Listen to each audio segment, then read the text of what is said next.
Greatness. Welcome again to this production of Black History series. Today we're looking at Benin Kingdom. It's located in today's Nigeria, West Africa. And history has it that the Benin Kingdom is actually one of the first and largest kingdom that was founded in West Africa, dating back to the 1400s, even up until today, except that in 1897,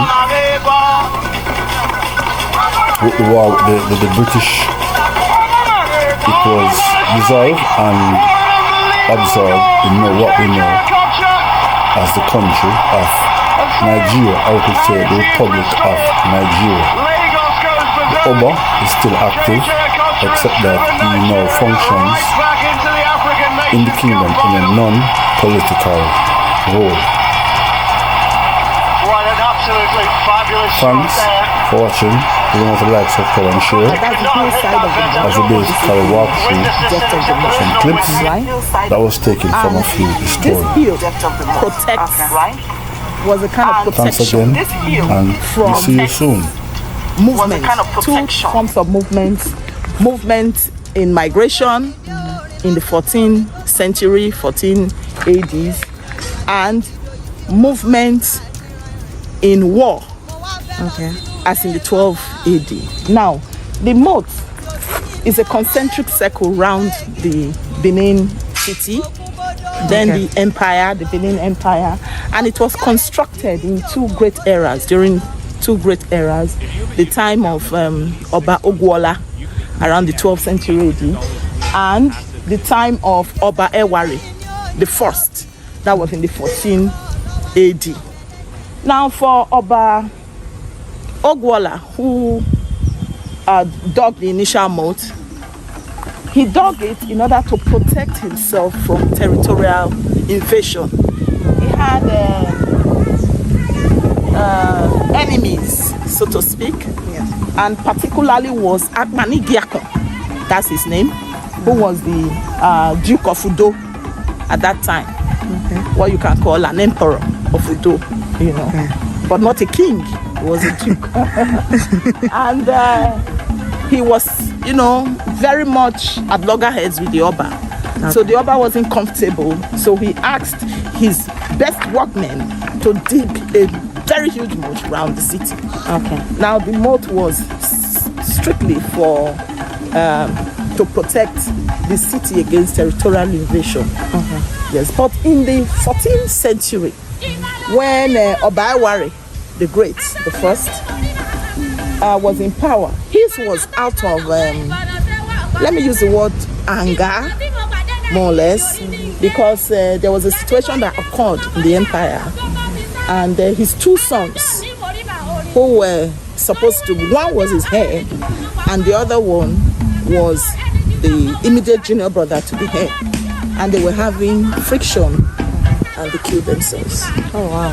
And this made the Oba very unhappy, and he felt that the Benin people had conspired against him. That why didn't nobody came and told him that there was some issues between his two sons, who of course were not living with him. The crown prince wasn't with him, and the younger one wasn't also with him. But the king wasn't happy. Yes. And so he made That was Edo, known as Benin City in Edo State. The kingdom was one of the oldest and most highly developed states in the coastal hinterland of West Africa. The historical kingdom of Benin was established in the forested region of West Africa in the 1200s and lasted until it was harnessed by the British Empire in 1897. The original people and founders of the Benin Kingdom, the Edo people, were initially ruled by the Ogoso, kings of the sky, who called their land Igodomi Igod. The first Ogoso wielded much influence and gained popularity as a good ruler. He died after a long reign and was succeeded by Ire, his eldest son.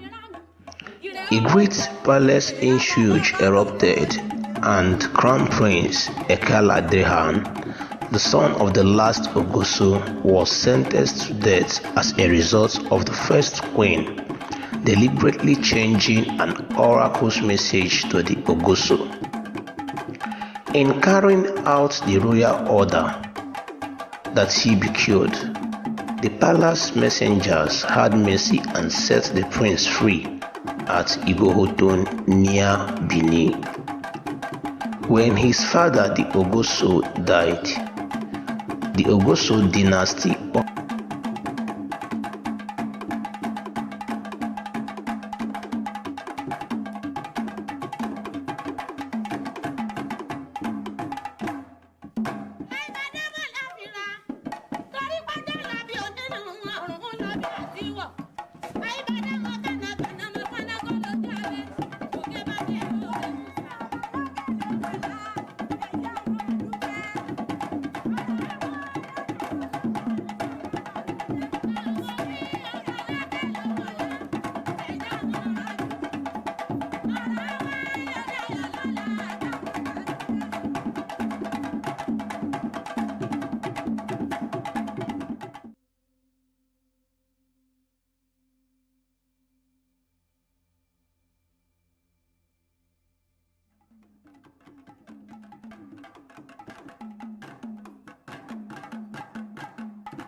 administrative center, the city of Ubinu, began to be known as Benin by the Portuguese, a pronunciation later adopted by the locals as well. The Portuguese would write this down as Benin City. Edo's neighbors such as Ishikiris and Urobos continued to refer to the city as Ubini up until the late 19th century. Benin City, formerly Edo, sprang up by around 1000 in a forest that could be easily defended. The dense vegetation and narrow paths made the city easy to defend against attacks. The rainforest, which Benin City is situated in, helped in the development of the city because of its vast resources, fish from rivers and creeks, animals to hunt, leaves for roofing, plants for medicine, ivory for carving and trading, and wood for boat building that could be exploited. The kingdom reached its greatest power and size under Oba Ewure the Great. He expanded the kingdom and improved the capital, present-day Benin City. The city was defined by massive walls. The height of power for Benin monarchs began during this period. To honor the powerful Obas, the people of Benin participated in many rituals that expressed their devotion and loyalty. Artists of Benin Kingdom were well known for working in many materials, particularly brass, wood, and ivory. They were famous for the bas-relief sculptures, particularly plaques, and life-size head sculptures. The success of Benin, fueled by its lively trade, tradesmen and artisans from Benin developed relationships with the Portuguese, who sought after the kingdom's artwork, gold, ivory, and pepper. In the early modern era, Benin was also heavily involved in West African slave trade. They would capture men, women, and children from rival peoples and sell them into slavery to European and American buyers. This trade provided a significant source of wealth for the kingdom. The walls of Benin are a series of earthworks made up of banks and dishes, called Iya in Edo language, in the area around present-day Benin City, the capital of the present-day Edo, Nigeria. They consist of 15 kilometers of the city Iya and an estimated 16,000 kilometers in the rural area around Benin. Some estimates suggest that the walls of Benin may have been constructed between the 13th and mid-15th century, and others suggest that the walls of Benin may have been constructed during the first millennium. Estimates for the initial construction of the walls range from the first millennium to the mid-15th century. According to oral tradition and travelers' accounts, suggest a construction date of 1450 to 1500. It is unknown whether slavery or some type of labor was used in the construction of the walls. The walls were built of a ditch and dike structure. The ditch dug to form an inner moat, with the excavated earth used to form the exterior rampart. The Benin walls were ravaged by the British in 1897 during what was come to be called the Punitive Expedition. Scattered pieces of the structure remain in Edo, with the vast majority of them being used by the locals for building purposes. What remains of the wall itself continues to be torn down for real estate development. By the 1800s, the Kingdom of Benin began to lose power, and the Obas struggled to rule their people. Benin was under threat from Britain. The British wanted to gain control of Benin so they could get rich by selling its palm oil and rubber. The Oba tried to stop all contact with Britain, but the British insisted on their right to trade. In 1897, a group of British officials tried to visit Benin. They were sent away because the Oba was busy with religious ceremony, but they decided to visit anyway. As they approached the borders of Benin, a group of warriors drove them back and several British men were killed. This attack made British furious. They sent over 1,000 soldiers to invade Benin. Benin City was burned to the ground, and the Kingdom of Benin became part of British Empire, which became Nigeria after the country gained independence in 1960. After the time, the kingdom no longer played a governing role in West Africa. However, even today, the Oba still serves in Benin as a government advisor. The governor-elect will do his best to fill your shoes. Your Majesties, traditional rulers and chiefs who have come from far and near, in particular, the Sultan of Sokoto, His Eminence, the Sultan of Sokoto, the Emir of Kano, the Oni of Ife, the Obi of Onisha. Forgive me if I cannot run through the whole list. You are all most welcome. Members of the National and State Assemblies here present, my lords, spiritual and temporal, excellencies, members of the diplomatic corps, members of the media, distinguished ladies and gentlemen,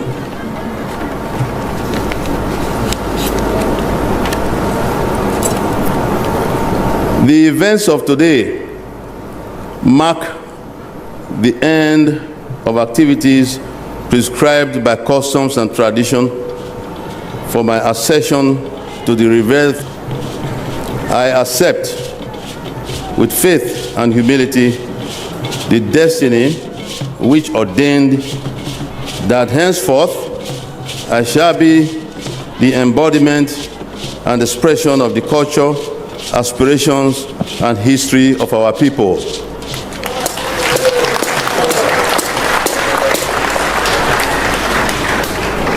As the principal actor in the events of several months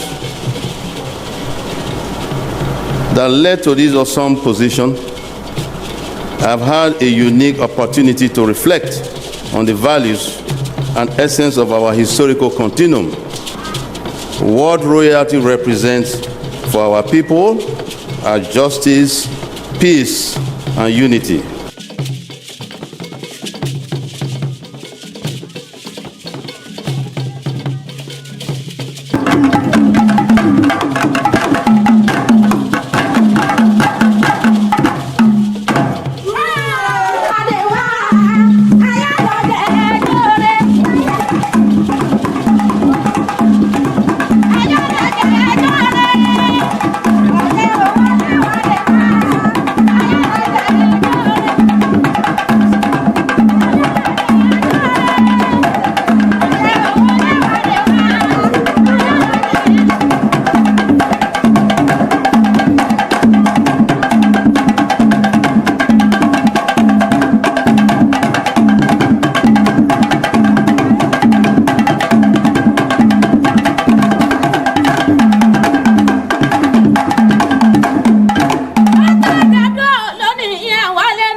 ogún ojú mi lógún pẹ́ oyè o ayẹ́rọ̀ fi ojú mi lógún pẹ́ ta ìmọ̀jú ogún mi lógún pẹ́ òkè àpẹ̀sán o àgbélẹ̀ òwúwo ọmọ ọ̀yọ́ bá ní alámìíràn ire o ẹ̀yin ni ire